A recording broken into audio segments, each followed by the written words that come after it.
We haven't had Andy Buchanan. Kia ora, Andy, and welcome. Thank you for coming. Thank you. Well, thank you for having me. I'm here to make a submission on the draft Christchurch climate change strategy, and I'm going to say something about wood and wooden buildings. I had the pleasure of being with a number of you a fortnight ago, 3 weeks ago, at the opening of the St Albans Community Centre. Wonderful day and a wonderful building. And I asked after the meeting, Honourable Mayor, I asked her why she hadn't said anything at her opening address about the carbon stored in the building. And she said, well, nobody gave me any information about that. So as you will see in my submission, I did a few quick calculations. There's 150 tonnes of wood in that building, and that would offset the emissions of about 150 tonnes of carbon dioxide, which is about 1 million miles of your passenger car. And my point here is that the City Council is already doing a great job in timber buildings. We've got to do more. I mean, first of all, I'm going to say, you can't solve your climate change problem with timber buildings. The first thing to do is to stop burning fossil fuels. And that's far and away the biggest, and I'm totally encourage that. But further down the track, timber buildings are worth doing something, because really the draft climate change strategy which you produced is not about doing anything. It's about talking to people. It's about engaging with people. It's about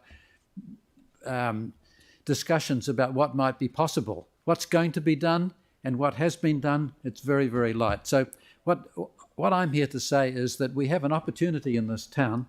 Some of you may know, if you look here, this children's toy that I've got here is a toy that I've shown many times, because it demonstrates a kind of building that can be built out of wood.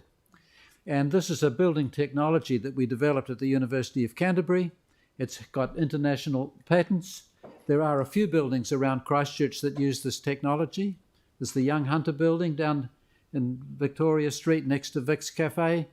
There's the Wynne Williams building, the old St Elmo Courts next door, which uses this technology, and it's got 100 huge timber beams in it, which you can't see, and the Trimble Navigation building down in Birmingham Drive. So the technology is there, and it would have been great if we could have rebuilt Christchurch in wood after the earthquake. What happened after the earthquake is that we demolished about 1,200 concrete buildings, and there was a great battle then between concrete and steel, and the wood guys were just newcomers. They didn't get a look in. But what's happened is that we've replaced 1,000 concrete buildings with 900 steel buildings, and 10 or 20 concrete buildings, and half a dozen timber buildings. And what I would like to say in my submission is that if the council really wants to do something and be shown to be doing something, and following on from what you've already done with the Mount Pleasant Community Centre and the St Albans Community Centre, is to adopt a zero embodied carbon policy.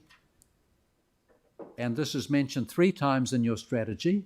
It's a simple thing to do, just adopt a zero embodied carbon. In terms of precedents for this,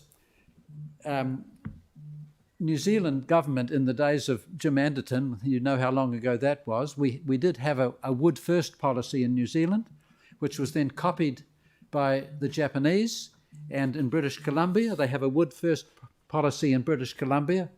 There's a wood first policy in the city of Rotorua.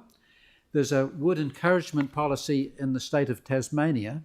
Now, most of those people did it because they're wood producing places and they wanted to encourage local industry. What I'm saying here is you don't have to call it a wood first or wood encouragement policy. I can't see any reason why the city could not adopt a zero embodied carbon policy. Could be done next week. And as a result of that, there could be some instructions going to the capital procurement people in the council and the council architects, and something could be done. It won't solve the climate change problem, but it would make a real difference. Yeah, well, look, thank you very much. Thank you for your submission, and thank you for enlightening me. I managed to put the statistics into my Mayor's monthly report just to highlight the significance of wood in our civic building. So thank you very much for both what you do and also and committing to it at a time when we really needed it. And I'm hoping that your submission can find some fruition in our thinking around the climate change strategy. So thank you very much. Okay. Thank you. Brian.